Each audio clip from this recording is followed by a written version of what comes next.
Bonjour à tous et bienvenue dans cette vidéo sur Google Sheets. Donc dans cette vidéo, je vais vous parler de mise en forme et plus précisément de mise en forme conditionnelle. Donc la mise en forme, en fait, c'est très utile, c'est ce qui vous permet de décider donc, de comment se présentent vos données dans une feuille de calcul. Donc ça c'est quelque chose que vous connaissez sûrement, la mise en forme statique, la mise en forme de base, c'est celle en fait qu'on peut décider avec le menu donc, de Google Sheets. Par exemple, si vous prenez une cellule, celle-ci, et vous voulez par exemple que la cellule apparaisse en bleu, ou que le fond de la cellule apparaisse en bleu, vous cliquez sur le petit pot de peinture, vous choisissez votre couleur, donc bleu, et voilà, donc là la cellule maintenant a un fond bleu.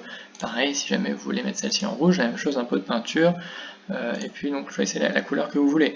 Vous avez d'autres options évidemment, donc ça c'est un petit peu ce qu'on retrouve dans un éditeur de texte aussi. Vous pouvez mettre en gras, en italique, ici là vous pouvez barrer par exemple, vous pouvez choisir une couleur différente pour le texte, bon évidemment la police, la taille d'écriture, donc voilà, donc ça c'est la mise en forme statique.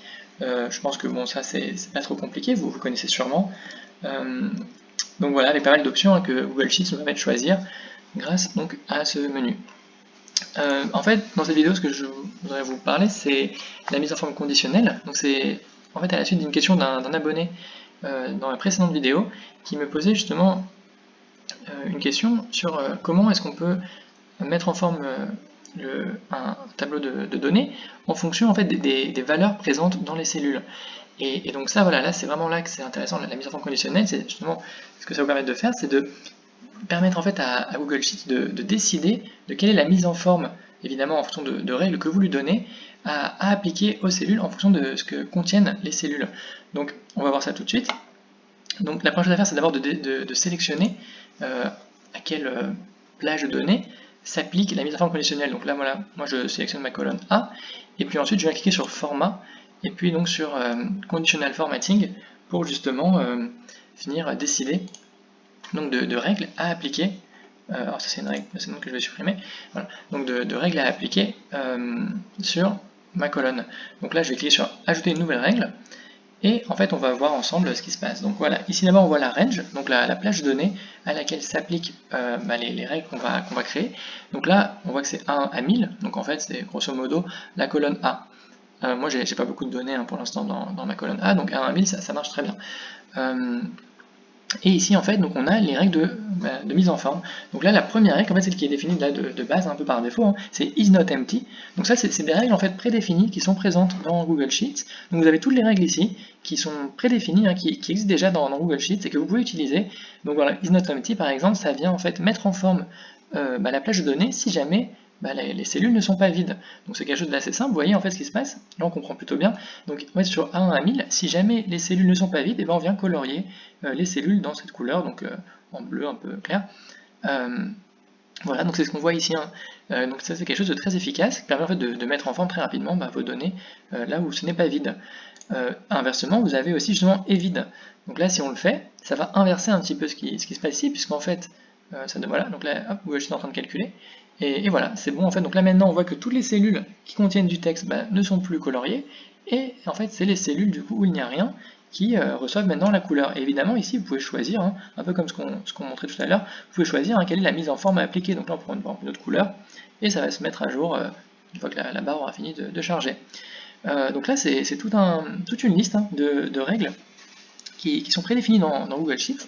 Google Sheets, donc ça c'est très utile, ça vous permet vraiment de faire des choses très très intéressantes. Par exemple, text contain, c'est une règle qui va s'appliquer. Vous avez besoin de lui donner donc qu'est-ce que vous cherchez. Donc en fait, c'est une règle qui va s'appliquer, qui va chercher un morceau de texte, donc un mot ou n'importe quel morceau de texte que vous écrivez en fait. Et si jamais la cellule contient ce morceau de texte, alors le formatage est appliqué. Par exemple, là on peut marquer, par exemple, là bon, c'est du jaune, donc on va mettre jaune. Et maintenant en fait on va voir toutes les cellules qui contiennent le mot jaune, voilà, donc qui sont mises en forme de couleur jaune. Donc là c'est bien le cas, on a bien ces trois cellules qui contiennent le mot jaune. On peut essayer avec une autre couleur, par exemple si on met bleu, et on peut changer la couleur en bleu pour être cohérent. Là ce sera donc cette fois-ci maintenant, voilà, les cellules contiennent le mot bleu, donc on peut voir que A2 et A5 contiennent bien le mot bleu, donc très rapidement ça permet de voir un peu comment se présente notre tableau de données. Donc d'autres règles intéressantes, par exemple text start with, Là, c'est un peu comme text contain, mais simplement quand c'est le commencement de la cellule qui vient être... enfin, il faut que la cellule commence par le mot que vous lui donniez pour que la mise en forme soit appliquée. Par exemple, moi, dans mon tableau de données, ce qui présente avec blanc, par exemple, donc là, si on met le mot blanc, on va voir qu'en fait, A3 et A10, là, elles ont été coloriées donc en bleu, hein, parce que j'ai gardé la couleur bleue, mais par exemple, A8, qui contient le mot blanc, ou A5, qui contient aussi le mot blanc, mais qui ne commence pas par le mot blanc, alors celles-ci n'ont pas été coloriées. Voilà, donc ça, hein, c'est des règles prédéfinies dans Google Sheets que vous pouvez utiliser, très très utiles hein, pour présenter vos données. Voilà, c'est vraiment ça couvre énormément de cas, et ça peut vous permettre vraiment de directement, en quelques secondes, de voir en fait de quoi est fait votre tableau de données. Et alors là, on va faire quelque chose un peu plus compliqué. Hein, c'est un peu suite à la question de mon abonné dans la vidéo. D'ailleurs, n'hésitez pas, hein, si vous avez des questions, à poster des commentaires et dites-moi hein, quels sont des sujets que vous aimeriez que j'aborde pour de prochaines vidéos. Donc, la question de cet abonné, en fait, c'était il aimerait en fait mettre en forme de manière conditionnelle un tableau de données, mais avec des règles un peu plus complexes que ce qu'on a ici. En particulier, lui, ce qu'il voulait, c'était mettre en forme un tableau de données qui contiendrait par exemple le mot jaune et blanc, mais donc mettre en forme les cellules, donc appliquer une mise en forme sur les cellules qui contiennent le mot jaune et blanc, mais pas sur les cellules qui contiennent que le mot jaune ou que le mot blanc. Alors là, ça devient un peu plus compliqué, et en fait, avec les règles de Google Sheets, alors je ne suis pas sûr qu'on puisse y arriver. Si vous avez besoin de... Parce qu'en fait, on peut mettre plusieurs règles, évidemment, de mise en forme conditionnelle, donc vous pouvez en faire une première puis une deuxième. Donc on pourrait faire deux fois text contains, mais vu que la première règle elle ferait par exemple text contains jaune, alors elle mettrait en forme les cellules qui contiennent jaune. Si une deuxième règle elle met en forme les cellules qui contiennent blanc, alors elle mettrait en forme donc les cellules qui contiennent le mot blanc. Mais pour avoir que le mot jaune et que le mot blanc ensemble, ce serait un peu plus compliqué. Alors pour ça, on va utiliser donc en fait l'option Custom Formula Is. Et là, en fait, là c'est vraiment fort, c'est vraiment très très puissant dans Google Sheets. En fait, Google Sheets vous permet de définir vous-même la formule que vous voulez utiliser. Donc la formule qu'on vient écrire ici, elle doit retourner une valeur vraie ou fausse. Voilà, pour savoir en fait, hein, quand c'est faux, elle ne mettra pas en forme donc la cellule, et quand c'est vrai, par contre, là, elle viendra appliquer donc la mise en forme qu'on aura choisie à la cellule. Donc pour ça, en fait, c'est un peu comme une formule que vous écririez dans le tableau Google Sheet, mais en fait, vous venez l'écrire ici. Et ce qu'il faut bien comprendre, c'est qu'en fait, la cellule, la formule, quand on l'écrit, il faut qu'elle, dans notre esprit, en fait, on va l'appliquer à A1. Et en fait, automatiquement, ensuite, Google Sheet va venir l'appliquer à A2, A3, A4, A5, à toute notre range. Mais ici, en fait, il faut l'écrire dans la première cellule de notre range. C'est un petit peu comme si on venait écrire une formule ici, et qu'on venait faire quelque chose sur 1 en fait. Par exemple, si jamais c'est très simple, on pourrait prendre égal à 1. Vous voyez, si en fait ensuite après je drag down, je tire vers le bas la cellule, alors vous voyez que la formule va se mettre à jour automatiquement avec A2, A3, A4. C'est un peu la même chose qui va se passer ici. En fait, on écrit avec 1, donc la première valeur dans ma range, la première cellule dans ma range, et Google Sheets va automatiquement venir tirer vers le bas cette formule. Alors, voilà un peu pour l'explication de comment fonctionne Custom Formula pour la mise en forme conditionnelle.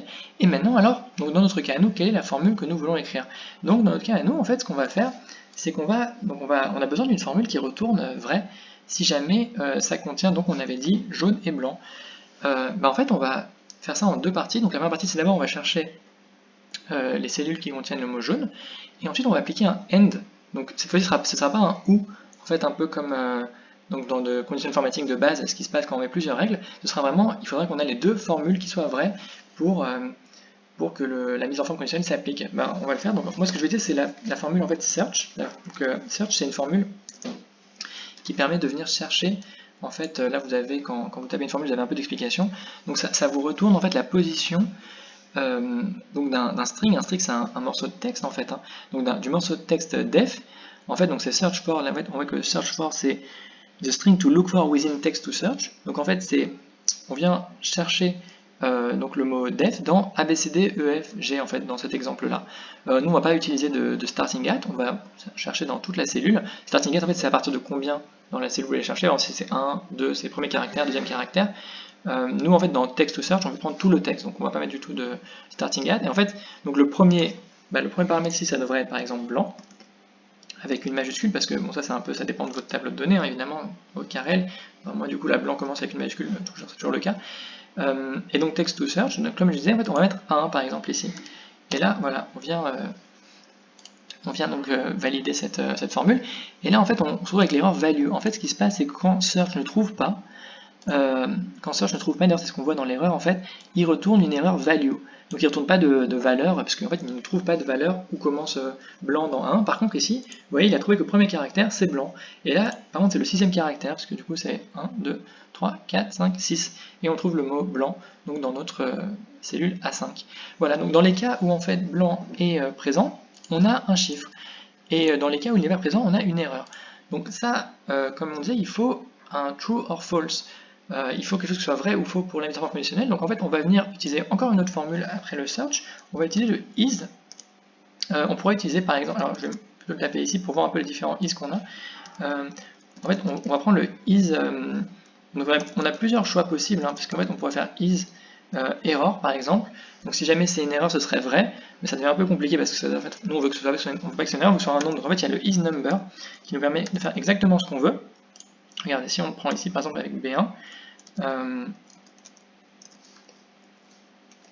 voilà. En fait, voilà, on vient voir en fait, j'ai même eu l'autocomplétion de Google Sheets, mais voilà, je vais le prendre à la main. On voit qu'on on a false dans le cas où c'est value et true dans le cas où c'est vrai.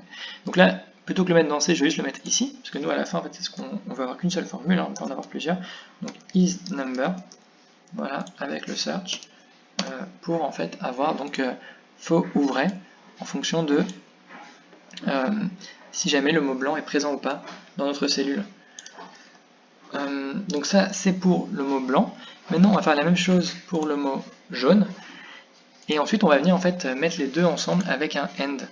Donc je vais reprendre simplement la formule comme ça. Et je vais juste venir chercher, en fait au lieu de blanc je vais venir chercher jaune.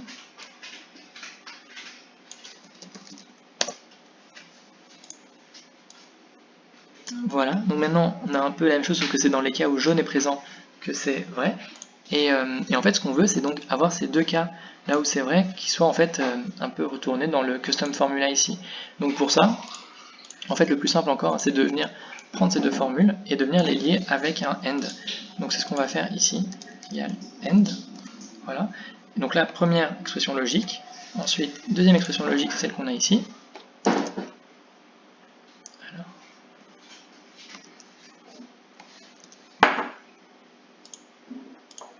Je vais retaper ça. Voilà. J'appuie sur Entrée pour l'instant. Je reprends la deuxième partie de l'expression. Je vais le mettre ici. Tac. Et voilà, on appuie sur Entrée. Et là, normalement, on devrait en fait retrouver notre vrai que dans le cas où il y a voilà, donc blanc et jaune qui sont présents dans la cellule. Donc là, sur notre tableau de données, ça a l'air bon. Maintenant, on va venir prendre donc la formule pour un, on va venir utiliser dans Custom Formula Is, et on vient l'appliquer ici. Donc là, voilà, Excel va venir calculer. Et si tout se passe bien, voilà, donc là c'est bon, on a notre mise en forme conditionnelle qui s'est appliquée que dans le cas qu'on souhaitait, c'est-à-dire dans le cas où il y a blanc et jaune qui sont présents, grâce en fait un peu à cette formule hein, qu'on a écrite ici. Donc voilà, je vous conseille hein, toujours, si vous avez écrit des formules un peu complexes, de prendre un petit espace de votre tableau de données pour écrire votre formule. Voilà, donc ça c'est, voilà, une fois que vous avez fini votre mise en forme conditionnelle, vous pouvez appuyer sur Done, et donc, je pense que là, il faut juste un peu rafraîchir le menu en appuyant une deuxième fois sur Conditional Formatting, et là on va venir voir notre nouvelle règle qui a dû être créée, qui maintenant s'applique en fait, hein, tout simplement. Voilà, donc qui s'applique à notre tableau de données. Ah oui d'accord, ok, je suis pas sur la bonne plage de données. Voilà, donc elle s'applique sur la colonne A, c'est pour ça que j'étais sur D1. Voilà, donc là on a bien notre mise en forme conditionnelle qui a été créée, notre règle hein, qui a été créée, et qu'on voit appliquer ici. Donc maintenant on peut supprimer tout ce qu'on avait utilisé pour faire le tableau. Et ce qui reste, donc c'est bien notre plage de données avec la mise en forme conditionnelle comme on le souhaitait. Voilà, j'espère que cette vidéo vous a plu. N'hésitez pas, si vous avez des questions, les poser en commentaire. Je serais ravi d'y répondre et peut-être de faire une vidéo pour répondre à une prochaine question. Merci beaucoup.